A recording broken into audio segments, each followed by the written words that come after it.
Okay, maraming salamat po mga kaibigan. Muli po nagbabalik po tayo sa ating regular broadcast sa Kakampi Online, ang kapitan ng kamag-anak ng Migrante Magalang Pilipino. At siyempre, nakita pa rin si Dr. Angel sa ngalang po ni Senator Jim Magsaysay, no?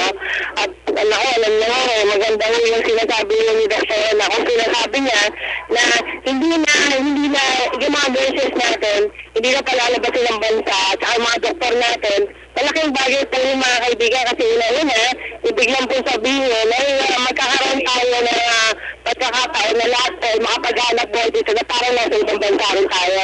Doktor, dagdagan mo yung kwento mo. Okay. So, yun po ang ating magiging programa pagka si Jun Magsaysay po na ibalik sa Senado. Meron po tayong programa sa medical tourism, ang real estate po, magpupuno din mo yan, pati mga trabaho sa nurses, trabaho sa caregiver, trabaho sa mga doktor. So ito lahat, ito ang magiging resulta pag ating na i-programa itong medical tourism. So katulad mo sa Thailand po, medical tourism. So bakit hindi sa Pilipinas, di ba? Bakit kailangan pumunta pa sa ibang bansa? Bakit sa Thailand? Ang Pilipinas po, napakaganda.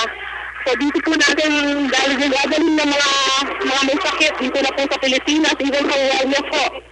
This year po, magbubuha ang wellness po. Huwag kayong mag-alala, mga nurses, mga doktor, marami yung trabaho dito sa Pilipinas. Yun ang ating programa. So number 20 na ho, nagkakalimutan, Ramon Magsaysay para sa Senado. Number 40. Yeah. Yeah. Sinisingit ko rin po si Val Falcone.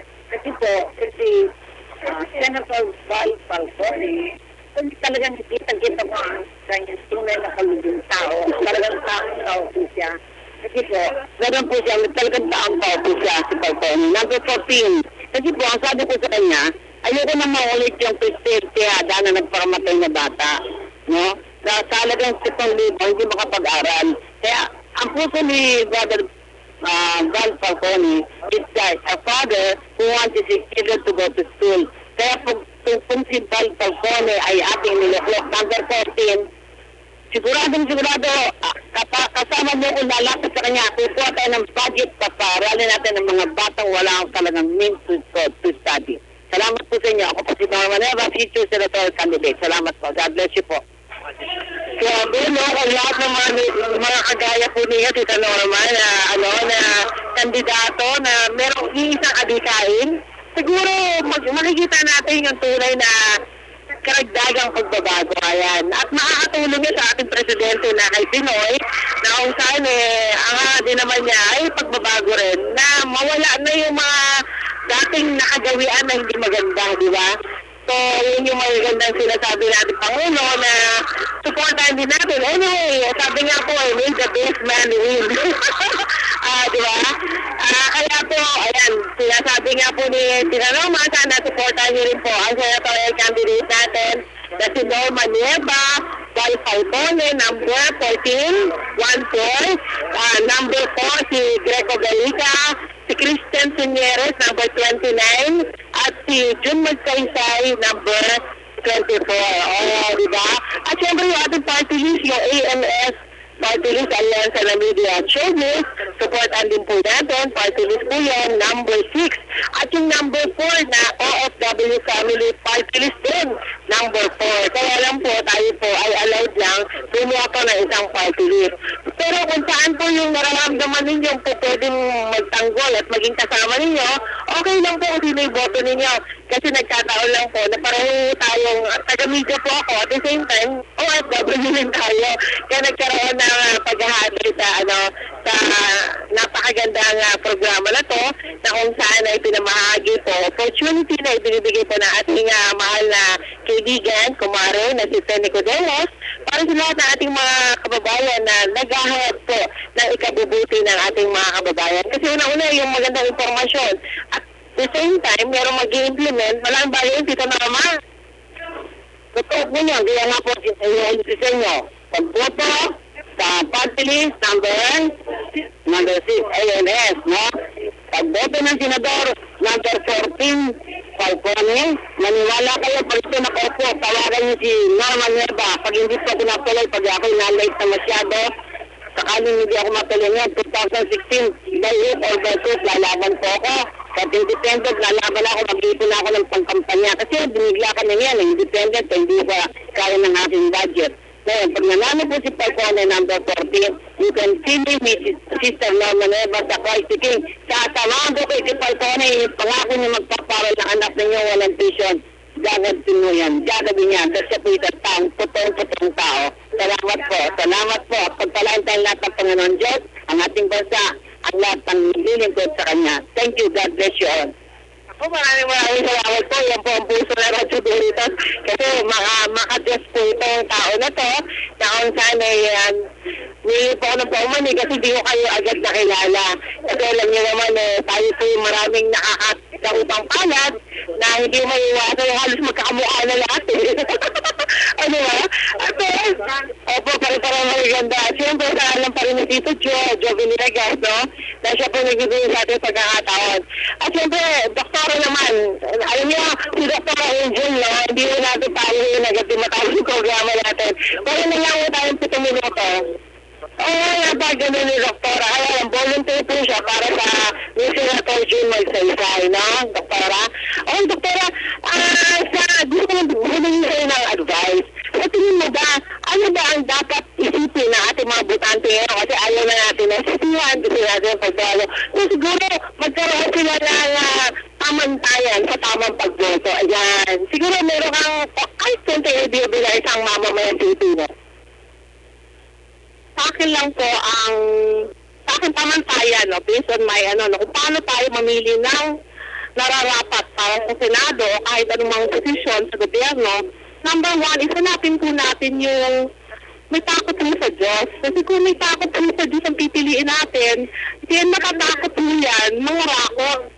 So yun po yun. Kasi napaka-importante po yun. Number 1, God-fearing po ang ating pipiliin na senator. Number 2 po, yung magandang record, yung walang bahid mo ang pangalan. So, number 24 po, kung alam niyo lang po, mula sa kanyang ama na dating presidente, malinis po ang pangalan. So, yun po ang isang pangalang pamantayan po natin. So, yung track record po. Pangatlo, yung nasa puso niya ang Pilipino, hindi yung una-uunahin ang personal interest. Dapat po ang ating pipiliing kandidato ang unahin ang kapakanan ng ating bayang Pilipinas, hindi yung pansarili lang. So yun lang po ang aking may sasuggest sa inyo. So kayo po, gamitin po natin ang ating isip. Huwag mo tayong pumayag na papayaran lang po ang ating boto at bibigyan na tayo na makukuha ang ating boto. So sige na po natin yan, yung paghihingi ng sa mga politiko, pero sa pagdating naman ng naiboto, babawiin din ho nila yan. Kaya huwag na ho tayo, ang hanapin ho natin, yung maisusulong ang mga programa ng ating, na magandang programa para sa anti-poverty alleviation. So, yun lang po. So, number 24 ho, uulitin para sa Senado, June Magsaysay. Okay, salamat. Thank you, ma'am. Naku, maraming salamat, Dr. Angel. Talaga angel ka sa buhay namin ngayon, no? Dahil kahit sa paano, naging, sa pagboto kasi mga kaibigan, huwag na kayo magpabenta ng boto dahil sakripisyong malaki yan. Kapag kayo pumili na, na botante na mahirap na pagsisihan natin dahil na pag nakaposto na yan, hindi na yan natin maibabawi pa. Okay na, maraming salamat. Maraming salamat sa blessing dahil sa blessing na makagatay natin ang kakampi online. Unang-una, salamat po sa lahat. Ito po ang kapitalan ng mga kamag-anak na migrante yung mga Pilipino. At hindi ko sa opisina ang kakampi, no? Tayo po isang anchor sa nalang po na kanilang radio program. Kaya yung mga nagtatanong, okay, nag-opisina sa kakampi online, hindi po. Ako po isang volunteer anchor ng kakampi online. Gusto meron po tayong radyo at television na pinagtutulungan para makaabot po ng balita dyan sa ibang bansa. Lalo namin ating mga blessed OFWs. Nagpapasalamat tayo sa TV na kay Ed Pinoso na ating ating regular guest singer at tinoso ng UK London. Salamat din kay Aris Villesa Navarro na Alcobar, Saudi Arabia, pero I understand palipad po siya ng Dubai, no?